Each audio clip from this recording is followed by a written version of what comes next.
Everybody. Just wanted to talk about another topic today that I wanted to go over. I have multiple ones that I wanted to talk about. Some things that people might not really understand very well. There's a lot of facts and myths. It's going to be about obesity and weight gain and the true cause of it. Now, as everybody knows, I'm a certified fitness trainer through the ISSA. I've studied fat loss. I've studied muscle gain, how to, you know, NASM, other, personal training schools and stuff like that. They all have their own methods of how what they believe is for the best way for fat loss and things like that. For me, I went through ISSA, so I'm just going to share my knowledge on it. So getting back to that, the cause of obesity, like the true main cause of it, it's not exactly what you think it's been for the past 20, 30, 40 years. People for so many years, even the late Jack LaLanne always used to say, fat gain and all this is from eating fat. Fat's the reason you're gaining weight, and this and that. Especially like what Jack LaLanne once said, fat, F-A-T, fatal, awful, terrible. Well, you look at certain diets like the ketogenic diet, which is based upon treating pediatric epilepsy, which is basically low to moderate protein, extremely low to practically zero carbs, and high fat. It's basically a high fat diet. And when you look at the people that are on the ketogenic diet, they don't ever gain fat, body weight. Why is that?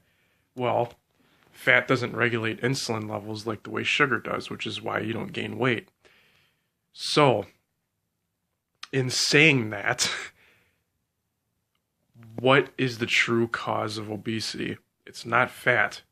So many people out there think that it's fat. Fat is the reason people are, gaining weight, and eating high fat this, high fat that. Now, can fat make you gain weight? Yes, but not at the same rate and pace that sugar can. Sugar, be it simple or complex carbs, no matter what it is, sugar will make you gain weight. High fructose corn syrup, all the simple sugars, that will make you gain weight. The difference between simple and complex carbs is how it regulates blood sugar. Complex carbs break down a slower release of sugar over an extended period of time. Simple carbs, chocolate, things like that, rapid spike in blood sugar, and then you get a crash later on because of how fast it is. Like I said, complex carbs are slower digesting. So, yes, sugar is the cause of obesity and not fat. Now, I know probably people are going to be looking at this and say, well, of course we knew that. That may be true, but also think of it this way too. Not a lot of people do know that, so that's why I'm sharing it. So getting back to the conversation about the ketogenic diet, you look at the ketogenic diet, there's a lot more, there's a lot more research going on about the ketogenic diet now than it was like way back in the 1900s. It was originally used, like I said, to treat pediatric seizures because let me kind of explain it like this. Ketogenic diets can treat certain types of cancers because certain cancer cells thrive on sugar. You go on a ketogenic diet, high fat and low to moderate protein, zero carbs, and you starve the cancer cells because the cancer cells don't have any sugar to thrive on. So you start to think, okay, sugar causes cancer cells to stay alive. You cut the sugar out, you starve the cells. Thus, not 100%, like I said, I'm not a doctor, I'm just a trainer. It can possibly cure the cancer.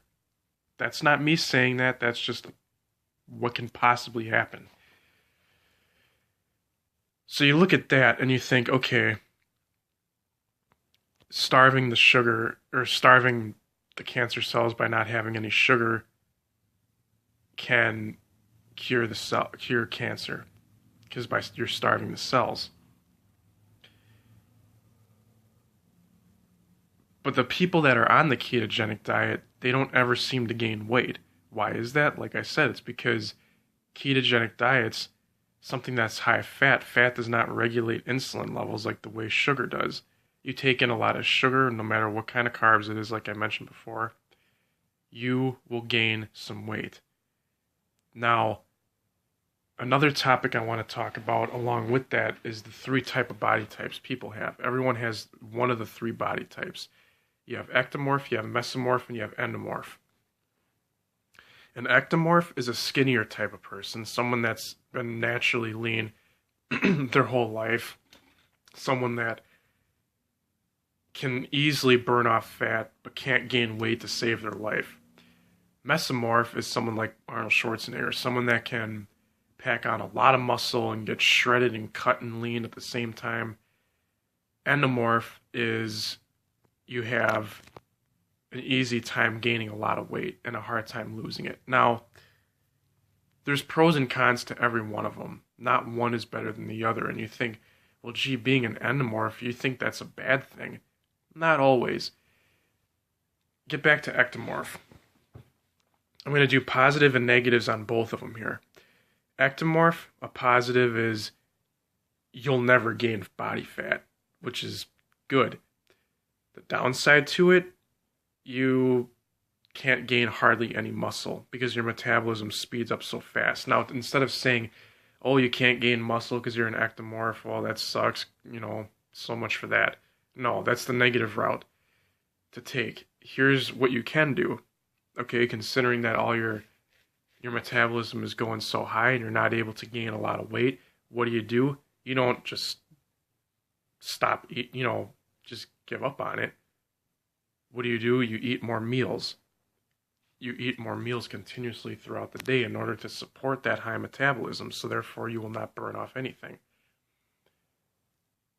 Mesomorph, someone like any bodybuilder like Arnold Schwarzenegger, you have an easy time building a lot of muscle, and you have an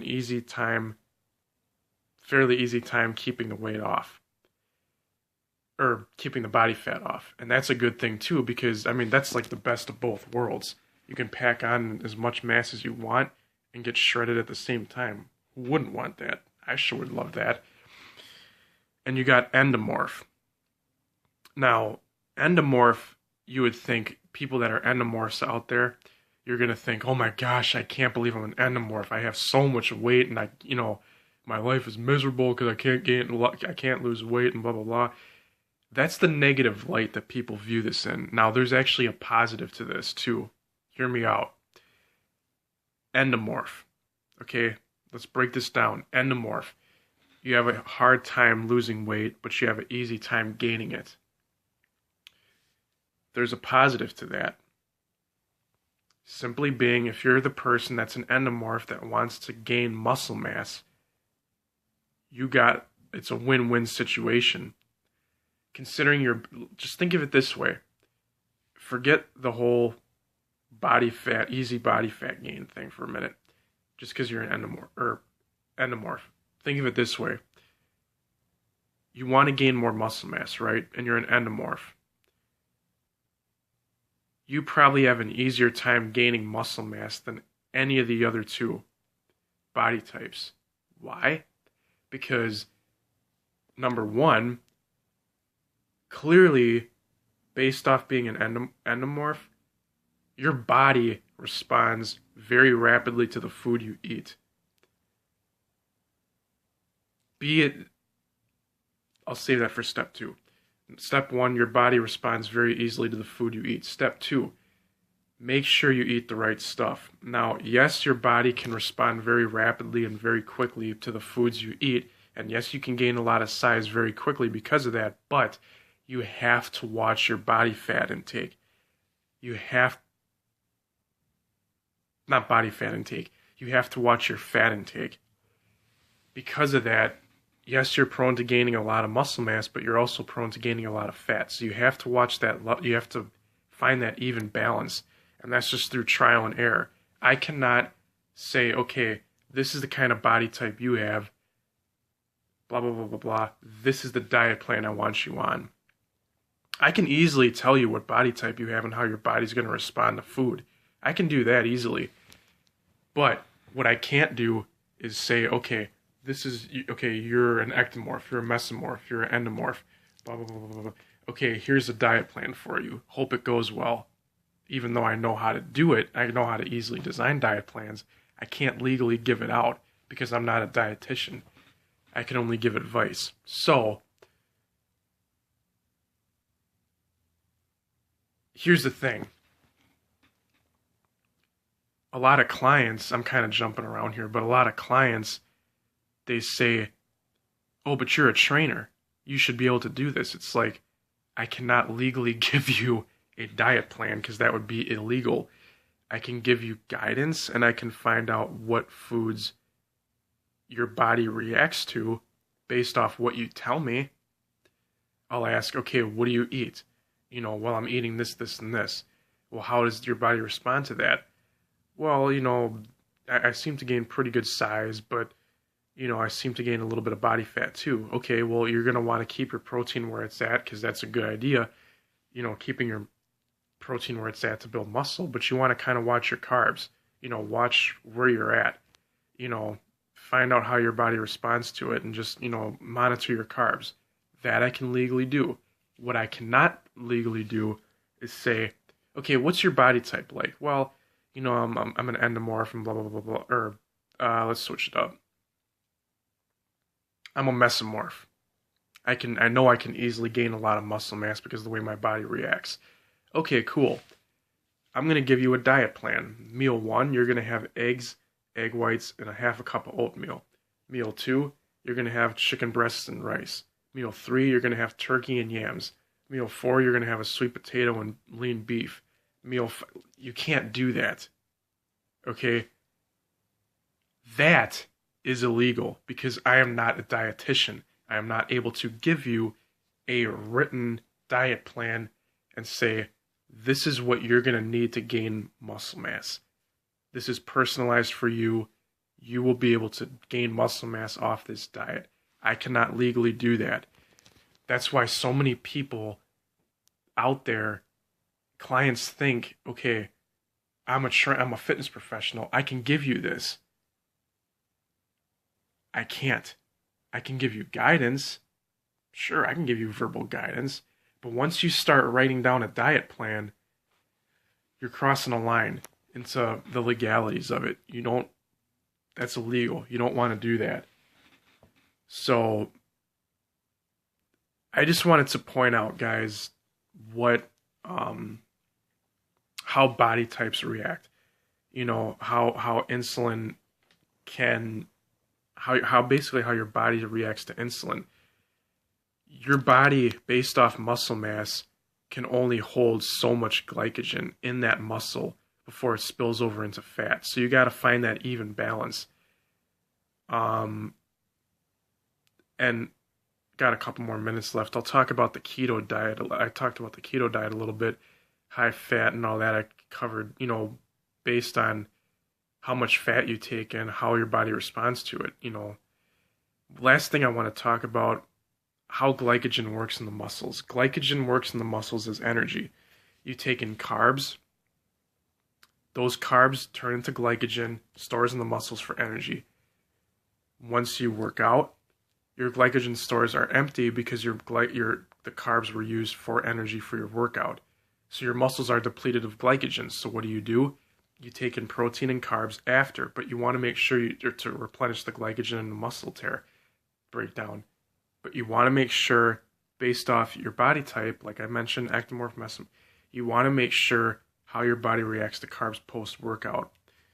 If you're the type that gains a lot of weight easily, and you took in 1 cup of oatmeal before your workout for weights and cardio, do a half a cup. Zigzag your carbs, because that way you won't gain any body weight. Hope that helps, guys.